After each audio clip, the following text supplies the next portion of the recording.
Hello students, आज हम फिर से स्वागत करते हैं आपका अपने यूट्यूब चैनल पर एमवी नर्सिंग डेस्क। इस चैनल पर जैसे आप जानते हो हम पहले से ही डिस्कस कर रहे हैं fluid and electrolytes. Last time हमने बात की थी हाइपोनेट्रीमिया।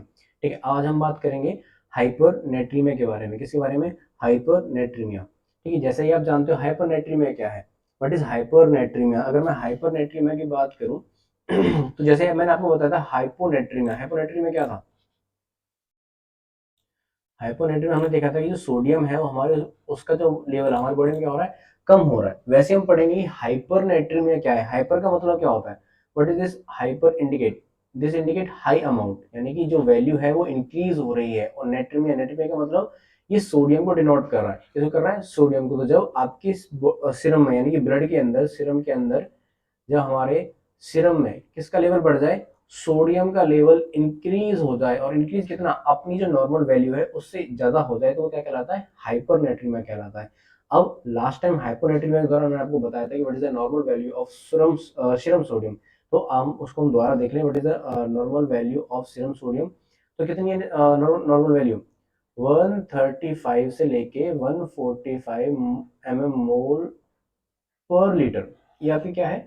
नॉर्मल वैल्यू है। अगर आपका सोडियम, सीरम सोडियम 145 से ज्यादा जाता है, इंक्रीज होता है, तो वो क्या कहलाता है? आपका हाइपरनेट्रीमिया कहलाता है। समझ में आया? अब हम बात करते हैं इसके कॉजेज। देखो, कॉजेज एक बहुत इंपॉर्टेंट रोल प्ले करता है किसी भी डिजीज को सॉल्व आउट करने में। अगर आपके पास अच्छा कॉज है, अगर आपने ये देख लिया कि उस डिजीज को, कोई भी डिजीज अगर हो रही है, उसका जो प्रॉपर कॉज है, जो रूट कॉज है, आपने वो सही तरीके से पकड़ लिया है, तो आप उसको अच्छे से डील कर सकते हो। ठीक है, तो हम बात करते हैं पहला इसका जो कॉज है वो क्या है? Increase intake of sodium. आप क्या कर रहे हो? सोडियम का इंटेक बढ़ा रहे हो। अब सोडियम का इंटेक कैसे बढ़ेगा? देखो, बॉडी के अंदर क्या कर रहा है, वो सोडियम की मात्रा ज्यादा हो रही है। तो उसके दो तरीके हैं। पहला तरीका क्या है कि आप जो डाइट ले रहे हो जो मैं डाइट ले रहा हूँ वो कैसी है?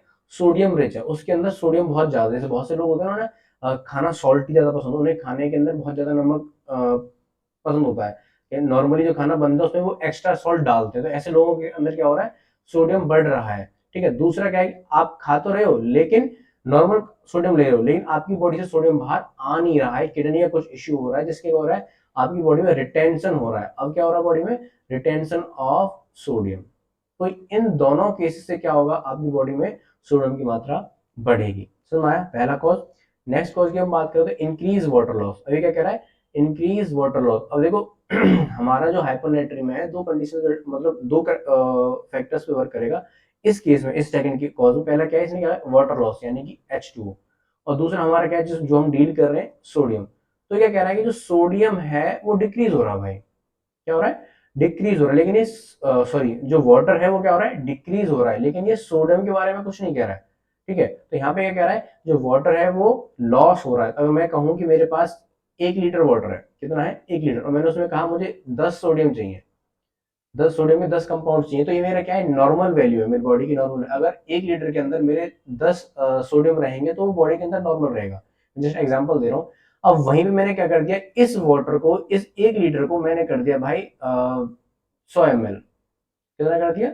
100 ml। अब इस 100 ml के अंदर देखो, हमने वाटर कम किया, जैसा लिखा हुआ ना इंक्रीज वाटर लॉस, उसने सोडियम के साथ कोई छेड़खानी नहीं की, तो हम भी यहाँ कोई छेड़खानी नहीं करेंगे। हमारे पहले लीटर में कितने थे? 10, तो हमने यहाँ भी कितने रख दिए? 10 सोडियम। तो अब इस केस में आप देखोगे कहाँ 1 ml के अंदर 10 सोडियम थे, और कहाँ 100 ml के अंदर क्या है? 10 सोडियम है। तो ये डिफरेंस हुआ ना। तो हमारे इस केस में क्या हो रहा है, जब वाटर का लॉस होगा और सोडियम सेम रहेगा, तो बॉडी कैसी होगी? कंसंट्रेटेड हो जाएगी। कैसी होगी? कंसंट्रेटेड। और जब ये कंसंट्रेटेड होगी तो बॉडी के अंदर क्या देखने को मिलेगा आपको? Hyper natraemia. देखो, ये हाइपर हमेशा बॉडी जब कंसंट्रेटेड होगी तो हाइपर नेट्रीमिया देखने को नहीं मिलेगा।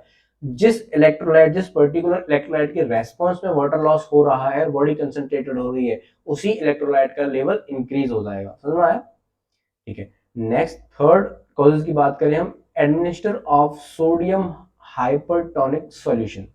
यानी कि हम क्या कर रहे हैं, हम कुछ कोई ऐसे सॉल्यूशंस दे रहे हैं वो आप पेशेंट को, जो कैसे हैं, जिनके अंदर क्या है? सोडियम का कंटेंट बहुत ज्यादा है। ठीक है, हाइपरटोनिक का मतलब यानी कि उसके अंदर जो सॉल्यूट्स हैं उनकी मात्रा ज्यादा है, और जो सॉल्यूशन है उनकी मात्रा कम है।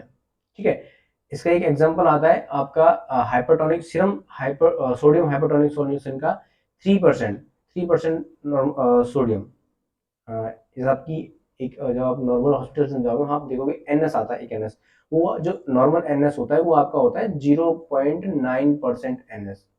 ठीक है, इसके बाद आता है एक हाफ एनएस, जिसको हम हाफ एनएस के नाम से जानते हैं, वो आपका होता है 0.45%। ये इसका आधा है, इसलिए हम इसको क्या बोलते हैं, हाफ एनएस बोलते हैं। इसी से एक हायर अमाउंट में आता है हाइपरटोनिक, आता है 3% सोडियम, 3% एनएस। इसके अंदर सोडियम की मात्रा बहुत ज्यादा होती है, और इसी 3% एनएस को सोडियम नॉर्मल सैलाइन को हम क्या बोलते हैं, सोडियम हाइपरटोनिक सॉल्यूशन। अगर आप किसी पेशेंट के अंदर क्या दे रहे हो, सोडियम हाइपरटोनिक सोडियम सॉल्यूशन दे रहे हो, तो जाहिर सी बात है उसके अंदर क्या होगा, सोडियम की मात्रा बढ़ेगी। क्या होगा, सोडियम की मात्रा इंक्रीज होगी, और पेशेंट किस में जाएगा, हाइपरनेट्रीमिया में। समझ में आया। Next, fourth, watery diarrhoea. देखो ज्यादा सोचने वाली बात नहीं है इसमें। वाटरी डायरिया क्या कह रहा है, डायरिया हो रहा है। डायरिया में होता है लूज मोशंस हो जाते हैं। क्या हो जाते हैं, लूज मोशंस होते हैं पेशेंट को। और इसमें क्या होता है, लॉस ऑफ वाटर होता है जनरली। बस सिंपल सा आप देखो, ज्यादा दिमाग मत लगाओ, लॉस ऑफ वाटर।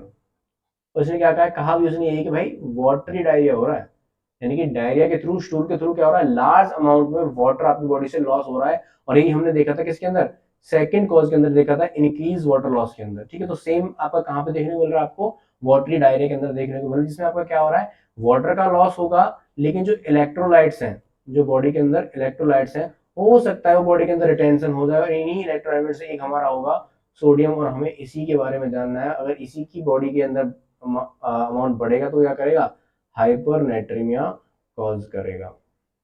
समझ में आया, समझ में आया कि भाई वाटरी डायरिया कैसे हाइपरनेट्रीमिया कॉज करता है। ठीक है, नेक्स्ट बात करते हैं हम डायबिटीज इंसिपिडस की। किसकी, डायबिटीज इंसिपिडस। ये क्या है, एक डिजीज कंडीशन है। क्या है, डिजीज कंडीशन है। इसके अंदर क्या होता है, जो हमारा एक हार्मोन है जिसका नाम है ADH। ये क्या होता है, हम इसे किस नाम से जानते हैं, ये कहलाता है आपका एंटी डायरेटिक हार्मोन। ठीक है, अब ये काम क्या करता है, देखो इसको समझने के लिए पहले आपको ये पता होना चाहिए कि जो आपका डायरेटिक है वो क्या करता है। डायरेटिक क्या करता है आपका, ये बॉडी के अंदर क्या करवाता है, जो वाटर है उसका एक्सक्रीशन करवाता है। यानी अगर अब किसी पेशेंट के अंदर वाटर का रिटेंशन हो रहा है, और मैं चाहता हूं कि वो वाटर यूरिन के थ्रू बॉडी से बाहर निकल जाए, तो मैं उस पेशेंट को क्या दूंगा, डायरेटिक्स दूंगा। ठीक है, बॉडी से पानी बाहर निकालना है। अब मैंने इसी डायरेटिक के आगे क्या लगा दिया, एंटी लगा दिया, यानी कि इसका अपोजिट जो काम करेगा वो कहलाएगा एंटी डायरेटिक हार्मोन। डायरेटिक क्या कर रहा था, आपकी बॉडी में से पानी को बाहर निकाल रहा था यूरिन की फॉर्म में। अब एंटी डायरेटिक क्या करेगा, आपकी बॉडी के अंदर पानी की रिटेंशन करवाएगा, पानी को रोक के रखेगा।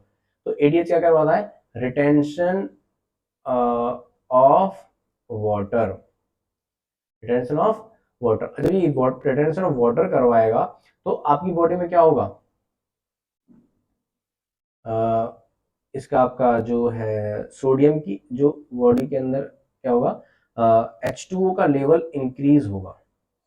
ठीक है, अब हमारे इस डायबिटीज इंसिपिडस में जो एक डिजीज कंडीशन है, इसके अंदर इसी हार्मोन की क्या हो जाती है, डेफिशिएंसी हो जाती है। क्या हो जाती है, डेफिशिएंसी हो जाती है।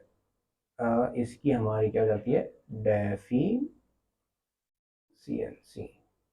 जब इस हार्मोन की डेफिशिएंसी होगी तो क्या होगा, जितना भी हमारा वाटर हमारी बॉडी में रिटेन कर रहा था, रुक रहा था, वो नहीं रुकेगा, और हमारी बॉडी से जितना भी वाटर हमें रोकना चाहिए वो सारा कहाँ निकलेगा, यूरिन के थ्रू बॉडी से बाहर चला जाएगा। किसकी फॉर्म में, यूरिन की फॉर्म में एक्सक्रीट आउट हो जाएगा। समझ में आया। डायबिटीज इंसिपिडस क्या एक डिजीज कंडीशन है जिसके अंदर क्या होता है, जो आपका एडीएच हार्मोन है उसकी डेफिशिएंसी होती है, जिसकी वजह से जो वाटर रिटेंशन होना चाहिए था, जिस वाटर को शरीर के अंदर रोकना चाहिए था, वही वाटर आपका यूरिन की फॉर्म में बॉडी से बाहर निकल जाता है, और सेम वही कंडीशन जनरेट हो जाती है जो हमारी कहाँ हुई थी, इंक्रीज वाटर लॉस में हुई थी। ठीक है, हम नेक्स्ट बात करते हैं बर्न। तो बर्न के अंदर क्या होता है, देखो बर्न के अंदर बहुत सारे जो टिश्यूज होते हैं वो डैमेज होते हैं, डैमेज सॉरी होते नहीं, हो जाते हैं। जब ये डैमेज होगा तो आपका जो फ्लूइड है उसकी शिफ्टिंग होने लगती है, क्या होने लगती है, शिफ्टिंग होने लगती है और जो आपका फ्लूइड है वो एक कंपार्टमेंट से दूसरे कंपार्टमेंट चला जाता है, यानी कि हायर कंसेंट्रेशन से लोअर कंसेंट्रेशन की तरफ का फ्लूइड क्या होगा, शिफ्ट हो जाएगा। सेम वही कंडीशन अराइज होगी, जिस कंपार्टमेंट से जा रहा है वहां पे क्या होगा, वाटर का लॉस होगा। क्या होगा, वाटर लॉस। यानी कि इस कंपार्टमेंट से वाटर गया था तो इस कंपार्टमेंट से क्या होगा, आपका लॉस ऑफ वाटर। पहला केस बर्न के केस में। दूसरा, यही बर्न क्या करता है आपका, बर्न के अंदर जितने भी टिश्यूज डैमेज होते हैं, यानी कि जब टिश्यूज डैमेज होते हैं तो एक फिजियोलॉजी है कि जब टिश्यू डैमेज होगा तो उस टिश्यू से सोडियम रिलीज होगा। क्या होगा, सोडियम रिलीज होगा। तो जितना ज्यादा बर्न होगा उतना ही आपके पेशेंट के अंदर क्या देखने को मिलेगा, हाइपर नेट्रीमिया देखने को मिलेगा। समझ में आया, बर्न। ये ये सारे क्या थे, कॉजेस थे। अब हम बात करते हैं किसकी, pathophysiology. What is the pathophysiology of hyponatraemia.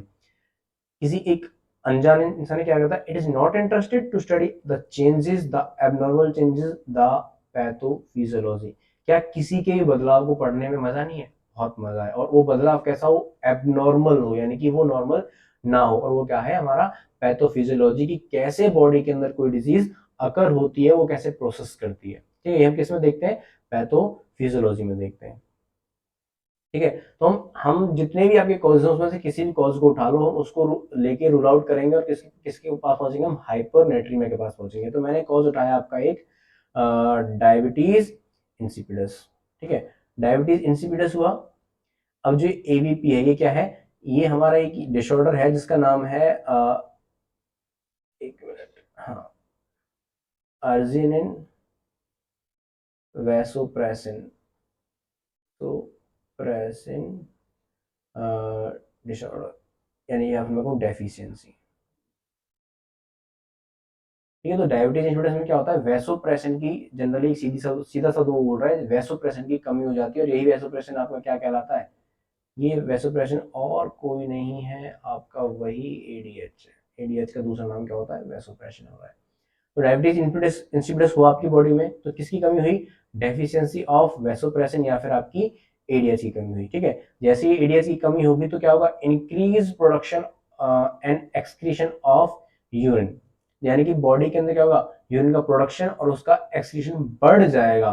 क्यों, क्योंकि वैसोप्रेसिन क्या करता है, बॉडी के अंदर वाटर को रोक के रखता है। लेकिन अब हमारी क्या हो गई, कमी हो गई बॉडी के अंदर उसकी, तो वो क्या होगा, बॉडी से बाहर निकलेगा। और लगभग कितना निकलेगा, एक दिन के अंदर इस पेशेंट के अंदर कितना लॉस आएगा, 20 लीटर का लॉस आएगा। देख रहे हो कितना लॉस हो रहा है वाटर का due to the deficiency of vasopressin और एडीएच। ठीक है, अब क्या होगा, लॉस ऑफ वाटर हुआ, इंक्रीज लॉस ऑफ वाटर, पानी की कमी हुई, जैसे हमने सेकंड कॉज पढ़ा था, इंक्रीज लॉस ऑफ वाटर। जैसे ही वाटर लॉस होगा तो क्या हो रहा है, सोडियम तो उतना ही है ना, तो increase sodium concentration in the serum. भाई जाहिर सी बात है, सीरम क्या होगा, कंसेंट्रेटेड होगा किसके थ्रू, सोडियम के थ्रू। तो यही कंडीशन आपकी क्या कहलाएगी, हाइपरनेट्रीमिया कहलाती है। समझ में आया, this all about the pathophysiology. हम बात करते हैं साइन एंड सिम्टम्स की। What are the sign and symptoms. John Brown ने क्या कहा था, symptoms are the body's mother tongue. जैसे हमारी होती है ना, हमारी मदर टंग क्या है, हिंदी है, हम हिंदी में बहुत अच्छे से कंफर्टेबल होते हैं। तो वही क्या कह रहा है, सिम्टम्स क्या होते हैं, बॉडी मदर, जो हमारी बॉडी है उसकी क्या है, मदर टंग है। जो साइंस है तो फॉरेन लैंग्वेज की, हाँ भाई साइंस से हो भी सकता है, दिख भी सकता है, आपको पता भी चल सकता है, नहीं पता चलता, लेकिन symptoms are the mother tongue, आप उन्हें नेग्लेक्ट नहीं कर सकते हो। ठीक है, पहला क्या है, neurological changes. What are the neurological changes. एक पेशेंट के अंदर अगर आप देख रहे हो, हाइपरनेट्रीमिया का पेशेंट है, सोडियम इंक्रीज हो रहा है, उसके अंदर न्यूरोलॉजिकल चेंजेस आ रहे हैं, तो आप क्या क्या उसमें देखोगे। पहला आपको क्या दिखेगा, पेशेंट रेस्टलेसनेस दिखेगा। क्या दिखेगा, रेस्टलेस। ठीक है, हम इसका कलर चेंज कर लेते हैं, रेड ले लेते हैं, सिम्टम्स पढ़ रहे हैं, रेस्टलेस। दूसरा, पेशेंट आपको लेथार्जी दिख सकता है, या फिर मैं कहूँ थोड़ा सेमी कॉन्शियस हो सकता है पेशेंट। ठीक है, इसी को हम दूसरे शब्दों में बोलो तो जो उसकी जो कॉन्शियस लेवल है वो अल्टर हो सकता है, अल्टर्ड कॉन्शियसनेस या फिर कॉन्शियस लेवल। तुम्हारा नेक्स्ट पेशेंट को और क्या हो सकता है, हेडेक हो सकता है, बिल्कुल हो सकता है हेडेक, हाइपरनेट्रीमिया की वजह से। समझ में आया, ये क्या थे सारे न्यूरोलॉजिकल चेंजेस हैं, उसकी जो थिंकिंग प्रोसेस है वो कैसे हो सकती है, वो भी अल्टर्ड हो सकती है, Altered thinking process, ALTRED Altered. समझ में आया। नेक्स्ट बात करें परमानेंट ब्रेन डैमेज। अब ये बताओ कि भाई सोडियम जो है अगर उसकी मात्रा आपकी बॉडी में बढ़ रही है तो परमानेंट ब्रेन डैमेज करेगा कैसे, हाउ। देखो, वाटर का लॉस हुआ, वाटर लॉस हुआ जी, ठीक है, सोडियम बॉडी के अंदर इंक्रीज हुआ, और बॉडी के अंदर क्या हो रहा है, हाइपरटोनिसिटी हो रही है, हाइपरटोनिसिटी हो रही है। ठीक है, अब जो हाइपरटोनिसिटी होगी तो बॉडी के अंदर जहां भी फ्लूइड होगा वो फ्लूइड क्या करेगा, शिफ्ट होना स्टार्ट करेगा, higher concentration to lower concentration. ठीक है, सीरम के अंदर से तो पानी जा चुका है, वहां तो ऑलरेडी कंसेंट्रेटेड हो रहा है। समझ में आया। अगर मैं एक मिनट एक स्लाइड ऐड कर लेते हैं हम जिसमें हम आसानी से पढ़ सकें। हाँ, यहाँ पर देख लेते हैं। मैं इसको हटा देता हूँ। तो हमारी बॉडी के अंदर क्या हो रहा है, हाइपरटोनिसिटी हो रही है। ठीक है, तो वाटर का लॉस हो गया, जो ब्लड था आपका उस ब्लड के अंदर से तो वाटर लॉस हो गया ना,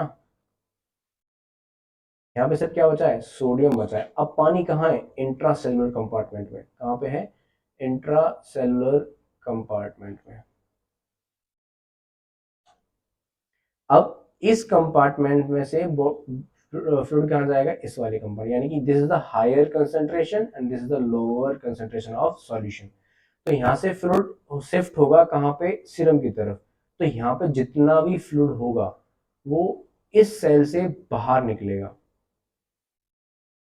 ठीक है, और जब इस सेल से बाहर निकलेगा तो यही सेल क्या करेगी, यही सेल आपकी क्या करेगी, श्रिंक होना स्टार्ट करेगी, क्या करेगी, श्रिंक होना स्टार्ट करेगी, यानी कि इसका जो डायमीटर है वो श्रिंक यानी कि सिकुड़ना स्टार्ट होगा।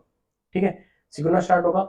एक टाइम ऐसा आएगा कि इसकी जो कॉन्ट्रैक्शन पावर वो बढ़ जाएगी और जितनी भी आपकी जो सेल्स है वो क्या हो जाएगी, रप्चर हो जाएगा, क्या हो जाएगा, रप्चर हो जाएगा। और इस रप्चर से क्या होगा, ब्लीडिंग होगी, and that lead to the permanent sorry lead to the permanent brain damage। समझ में आया। नेक्स्ट बात करते हैं बिहेवियरल चेंजेस। बता था बिहेवियरल चेंजेस आप क्या देखोगे, सबसे कॉमन बिहेवियरल चेंजेस क्या होता है, पेशेंट इरिटेट होने लगेगा, आप उसे कुछ कहोगे उसकी इरिटेशन बढ़ जाएगी, क्या हो जाएगी, इरिटेशन, पेशेंट छोटी छोटी बात पे इरिटेट हो जाएगा। और क्या होगा, जैसे हमने पहले देखा था रेस्टलेसनेस, रेस्टलेसनेस, उस पेशेंट को रेस्ट नहीं होगा, बेचैन रहेगा। समझ में आया। नेक्स्ट बात करते हैं what is the primary characteristic of हाइपरनेट्रीमिया, कि अगर पेशेंट को क्या हो रहा है, हाइपरनेट्रीमिया हो रहा है तो उसके अंदर आपको पहली चीज क्या देखने को, what is the primary characteristics, इसमें आपको देखने को मिलता है थर्स्ट, क्या देखने को मिलेगा, थर्स्ट। इस क्वेश्चन को नोट कर लेना भाई। What is the primary characteristic of हाइपरनेट्रीमिया, ऐसा पेशेंट जिसको हाइपरनेट्रीमिया हो रहा है तो उसके अंदर पहला जो कैरेक्टरिस्टिक वो क्या देखने को मिलेगा, वो आपको देखने को मिलेगी थर्ड, उस पेशेंट को बहुत ज्यादा क्या लगेगी, प्यास लगेगी, वो बहुत ज्यादा पानी की डिमांड करेगा। समझ आया। नेक्स्ट हम बात करें डायग्नोसिस की। डायग्नोसिस क्या है, महात्मा गांधी ने क्या कहा था, a correct diagnosis is the 3/4 the remedy, यानी कि अगर आपने जो डायग्नोसिस है वो करेक्ट कर लिया है, सही डायग्नोसिस पकड़ लिया है तो आपने क्या किया है, 3/4 आप उसका इलाज कर चुके हो। समझ आया। तो हम डायग्नोसिस की बात करते हो, डायग्नोसिस में क्या होगा, देखो हाइपरनेट्री में हो रहा है कहाँ पे, सीरम में, तो आप क्या कर दो, उसका सॉरी उसका क्या कर दो, सीरम सैंपल भेज दो, सीरम सैंपल किसका, सोडियम का। समझ में आया। दूसरा और क्या देखने को मिलेगा आपको, जितने भी आपके साइन एंड सिम्टम्स थे, क्या थे, जितने भी साइन एंड सिम्टम्स को उनको एक बार देखो। पहले क्या करो, एक फिजिकल असेसमेंट ले लो। पेशेंट की क्या ले लो, फिजिकल असेसमेंट। दूसरा, यूरिन आउटपुट को मॉनिटर करो, यूरिन आउटपुट को मॉनिटर करो। ठीक है, अगर हाई अमाउंट ऑफ क्या हो रहा है, urine, high amount of urine produce हो रहा है, तो उस पेशेंट के अंदर क्या आपको क्या देखने को मिल सकती है, उस पेशेंट के अंदर आपको क्या देखने को मिल सकता है, एक disease condition that is known as diabetes insipidus, यानी कि इस डिजीज कंडीशन के लिए आपको क्या करवाना है, टेस्ट करवाना है, इसको डायग्नोस करवाना है, जिसमें आपको क्या पता चले कि पेशेंट के अंदर कहीं डायबिटीज इंसिपिडस तो नहीं है, जिसकी वजह से large amount of water loss हो रहा हो और पेशेंट का जो बॉडी है वो सीरम कंसंट्रेटेड हो रही हो। समझ में आया? आगे हम बात करते हैं मैनेजमेंट। तो स्टीफन आर कॉवे ने क्या कहा था, start with and in the mind, कि जब आप शुरुआत करो किसी भी डिजीज कंडीशन तो उसका जो अंत होगा वो पहले अपने दिमाग में लेके चलो कि भाई इस डिजीज कंडीशन को मैनेज कैसे करना है, क्या क्या इसके मैनेजमेंट्स हो सकते हैं। सबसे पहले क्या है कि भाई देखो, इससे भी पहले but which type of fluid we use in, इसके अंदर हम इसको डिस्कस करें इससे पहले कॉमन सी बात है कि अगर मैं बात कर रहा हूँ किसकी, हाइपरनेट्रीमिया के मैनेजमेंट की, यानी कि सोडियम का वो जो वो है क्या है, सोडियम का जो अमाउंट अगर आपकी बॉडी में बढ़ रहा है तो उसमें उसकी मैनेजमेंट की बात कर रहा हूँ। तो पहला कॉज क्या है, जो हमने जो पहला कॉज पढ़ा था हम उसको ट्रीट कर दो, क्या, जो हमारा इंक्रीज हो रहा था क्या, इनटेक ऑफ सोडियम, इसको रोक दो। ठीक है, पेशेंट को सोडियम रिच डाइट मत दो, पहला, यही पहला मैनेजमेंट है कि जिस पेशेंट के अंदर हाइपरनेट्रीमिया हो रहा है उसके अंदर अगर आप इनटेक करा रहे हो किसी भी मेथड से, अगर बॉडी में क्या डाल रहे हो, सोडियम डाल रहे हो, तो उस चीज को आप रोक दो। ठीक है, तो अब हम बात करते हैं which type of fluid we will use. अब इस पेशेंट के अंदर हम कौन सा फ्लूइड यूज कर सकते हैं, इसका मतलब दो दो तरह के फ्लूइड यूज कर सकते हैं। पहला है आपका हाइपोटोनिक, क्या है, हाइपोटोनिक, और हाइपोटोनिक के साथ हम दूसरा क्या कर सकते हैं, आइसोटोनिक फ्लूइड, आइसोटोनिक फ्लूइड। इसके अंदर आपका आता है D5, D5 विद वाटर, यानी कि D5W। इसके अंदर कोई सोडियम नहीं है अगर आप पेशेंट को क्या करना है, जो वाटर लॉस हुआ है उसको मेंटेन करवाना, हम क्या कर सकते हैं, D5 दे सकते हैं विद वाटर। कोई सोडियम का कंटेंट नहीं है, आराम से जो वाटर लॉस हुआ उसको हम रिकवरी करा सकते हैं, सोडियम की कंसंट्रेशन नॉर्मल आ जाएगी जैसे ही वाटर का रिकवरी होगी। ठीक है, अगर मैं बोलूँ हाइपरटोनिक तो हम क्या देंगे, 0.3% सलाइन, 0.3% सलाइन। समझ में आया? This is the best choice, this is the best choice. क्यों बेस्ट चॉइस है, देखो मैंने कहा कि हाँ ठीक है भाई आपके पेशेंट के अंदर वाटर का लॉस हुआ, सोडियम उतना लॉस नहीं हो रहा है, लेकिन किसी केस में ऐसे क्या हो रही है, पानी की मात्रा तो ज्यादा लॉस हो रही है लेकिन क्या हो रहा है, हमारा थोड़ा बहुत सोडियम में बॉडी से बाहर निकल रहा है। तो उस वाले केस में अगर मैं 0.3% हाइपरटोनिक सॉल्यूशन देता हूँ किसमें, उस पेशेंट को क्या हो रहा है, वाटर तो रिकवर होगा ही होगा उसमें क्या है, सोडियम भी है लेकिन कम मात्रा में, जितना हमारा सोडियम लॉस हुआ होगा उसको हम क्या कर सकते हैं, रिकवर कर सकते हैं। समझ में आया? क्या हम इसमें कोई ड्रग दे सकते हैं, बिल्कुल दे सकते हैं। एक ड्रग है डेस्मोप्रेसिन एसीटेट, ये टैबलेट्स है, इसकी इंजेक्शन फॉर्म भी आती है। तो ये क्या है, एक this is a synthetic synthetic sorry synthetic ADH, ये क्या है, सिंथेटिक एडीएच है। ये हम किस में देंगे, उस पेशेंट में देंगे जिसके अंदर क्या हो, डायबिटीज इंसिपिडस हो, जिसके अंदर डायबिटीज इंसिपिडस हो और आपकी एडीएच की डेफिशिएंसी हो। उसमें क्या बाहर से सिंथेटिक एडीएच देते हैं, जिससे कि जो डायबिटीज की इंसिपिडस की जो डिजीज कंडीशन थी वो उसको थोड़ा बहुत रिकवर हो, वाटर का लॉस ना हो। समझ में आया? This all about the हाइपरनेट्रीमिया। अगर आपको कोई डाउट है तो आप कमेंट सेक्शन में बताएं। ये जो सेटअप है ये नया सेटअप है, अगर आपको ये पसंद आता है, इसमें ये मैंने फर्स्ट टाइम ट्राई किया है, इसमें कुछ चीज़ें हैं जो हम चेंज करेंगे। अभी थोड़ी पकड़ कम है राइटिंग पे, पेन पे। ठीक है, तो अगर अगर आपको ये अच्छा लगता है तो बताना है, जैसा आपका रेस्पॉन्स हो इसके रिगार्डिंग हम इसको कंटिन्यू करते हैं, हाँ इसमें थोड़े इंप्रूवमेंट्स करेंगे। ठीक है, ऑल द बेस्ट। अगर कोई डाउट हो तो मुझे कमेंट सेक्शन में बताना। Thank you.